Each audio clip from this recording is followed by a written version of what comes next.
मित्रांनो नमस्कार.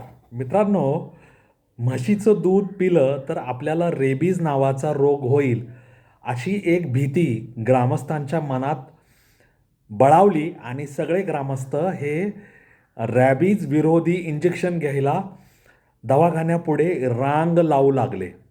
ही अनोखी घटना उत्तर प्रदेश जिल्ह्यातील उत्तर प्रदेश राज्यातील बदायूं या जिल्ह्यात पिपरुल या गावी घडलेली आहे. त्याचं झालं असं, की एक व्यक्ती आहे ओरान साहू. त्याचं निधन झालं होतं आणि त्याच्या 13व्याच्या कार्यक्रमामध्ये त्या साहूचा जो चुलत भाऊ आहे, त्या भावाच्या म्हशीचं दूध हे काही गोड पदार्थ करण्यासाठी वापरण्यात आलं होतं. आणि ह्या 13व्याच्या कार्यक्रमाला त्या पिपरुल गावातील या ओरान साहू आणि त्याचे नातेवाईक, ग्रामस्थ, आजूबाजूच्या गावातील बोलावलेले पै पाहुणे हे एकत्र आले होते.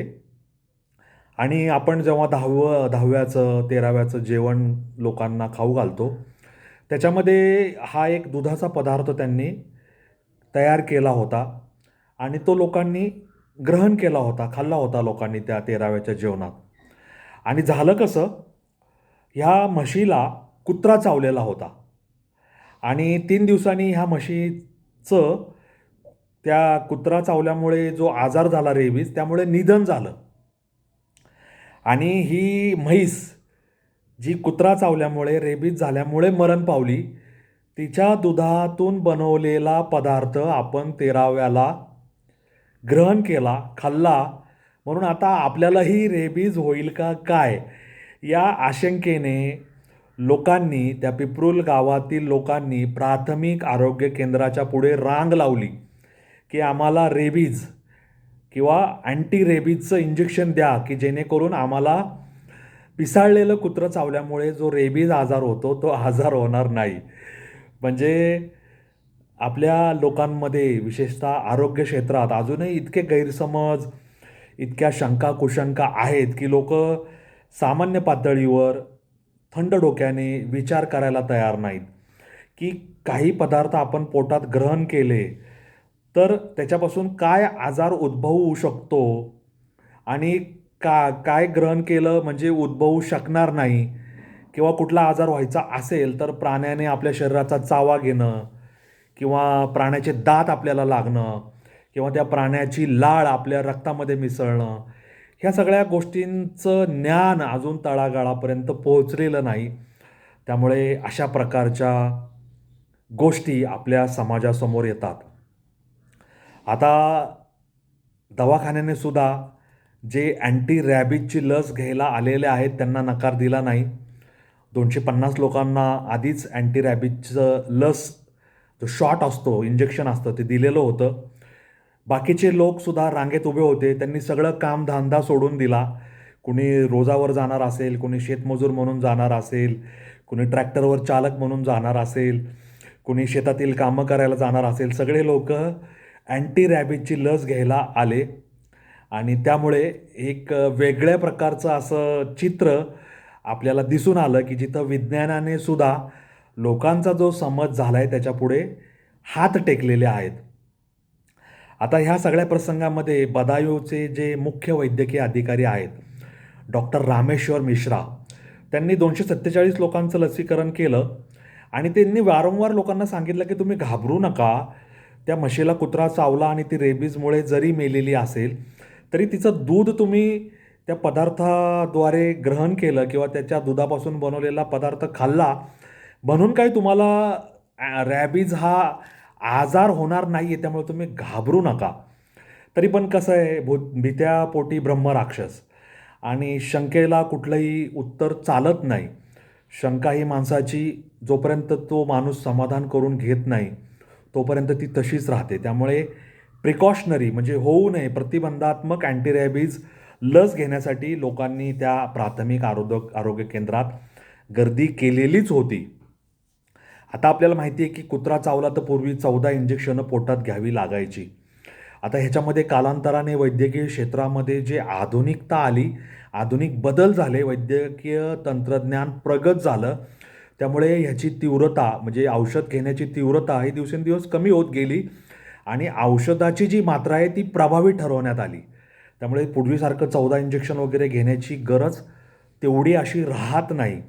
आणि भटक्या कुत्र्यांचं प्रमाण जरी भारतात वाढत असलं तरी त्याच्यामध्ये पिसाळलेली कुत्री किती, माणसांवर हल्ला करणारी किती किंवा ज्यांचं व्हॅक्सिनेशन म्हणजे लसीकरण झालेली नाही अशी किती, या सगळ्या गोष्टींचा ताळेबंद आपल्याकडे उपलब्ध नाहीत. आणि भटक्या कुत्र्यांचं निर्बीजीकरण करायचं हे सुद्धा कुठेही शक्य होत नाही. श्वान पथक असतं, श्वान पकडणारी गाडी येते, त्यांना घेऊन जाते, त्यांना कुठेतरी नेऊन सोडते आणि पुन्हा ते मुक्त होतात. त्यामुळे भटक्या कुत्र्यांवर कोणाचंही नियंत्रण नाही आहे हे आपण समजून घेतलं पाहिजे आणि भटक्या कुत्र्यांपासून आपणच सावध राहायला हवं. आता ही बदायूं जिल्ह्यातील पिपरुल गावात जी घटना घडली त्याच्यामध्ये कन्झम्पशन ऑफ मिल्क आणि हे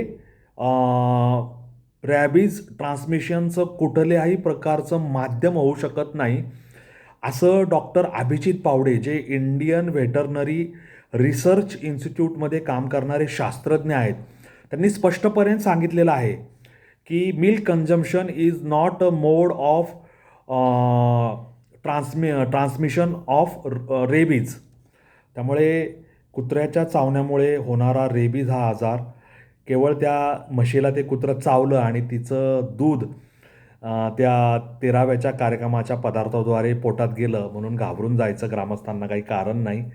अशा प्रकारचा दिलासा वैद्यकीय क्षेत्रातील लोकांनी त्या पिपरुल गावातील ग्रामस्थांना दिला. परंतु 13व्याचं जेवण आपल्याला महाग पडेल आणि आपल्यालासुद्धा रेबीज होईल या आशंकेने त्या सगळ्या ग्रामस्थांच्या मनात घर केलेलं असल्यामुळे ते घाबरून गेले आणि त्यांनी प्राथमिक आरोग्य केंद्राच्या पुढे धाबा बोलला असं म्हणायला काही हरकत नाही. शेवटी माणसाचं मन असतं, मन जे चिंती ते वैरीनं चिंती असं आपण म्हणतो. त्यामुळे ही उत्तर प्रदेशमध्ये घडलेली घटना पाहायला गेलं तर विनोदी वाटते आणि तसं पाहायला गेलं तर मानवीय जीवनाचे भीतीचे कंगोरे त्याच्यातून स्पष्ट होतात. आणि एक छोटीशी घटना, म्हशीला कुत्रं चावलं, त्याच्यातून ती मेली आणि तिचं दूध पिलं किंवा तिच्या दुधाचा पदार्थ खाल्ला म्हणून आपल्यालाही भटक्या कुत्र्याने चावल्यानंतर होणारा रेबीज आजार होईल का काय या आशंकेने ग्रामस्थ प्रिकॉशनरी अँटी रॅबीज व्हॅक्सिन घ्यायला पळाले. म्हणजे व्हॅक्सिन होऊ नये म्हणून जी लस आहे ती घ्यायला पळाले आणि हा सगळा सावळा गोंधळ दिसून आला. असो, अनवट वाटेवर आपल्याकडे असेच वेगळ्या वाटेवरचे व्हिडिओ असतात, तुम्हाला तर माहितीच आहे. असेच वेगळ्या वाटेवरचे व्हिडिओ पाहण्यासाठी, ऐकण्यासाठी अनवट वाट हा यूट्यूब चॅनल माझा सुरेश मुरलीधर कोडितकर याचा लाईक, शेअर, सबस्क्राईब करायला विसरू नका. या वाटेवरील वाटसरू वारकरी जरूर व्हा आणि आपल्या आप्तजन, मित्रजन, स्नेहीजन या सगळ्यांना माझा चॅनल सदस्यत्व घेण्यासाठी शिफारस करा. माझ्या चॅनलची लिंक तुमच्या मित्रपरिवारामध्ये कॉपी पेस्ट करून भेट द्यायला विसरू नका. इतर काही महागडं भेट देण्यापेक्षा अशा चॅनलची लिंक मोफत उपलब्ध आहे, ती दिली तर तुमच्याबद्दलचं मत त्यांचं अधिक चांगलं होईल असा मी विश्वास तुम्हाला देतो. धन्यवाद. जय हिंद, जय महाराष्ट्र, वंदे मातरम, जय श्रीराम, जय जगन्नाथ, जय सनातन. धन्यवाद.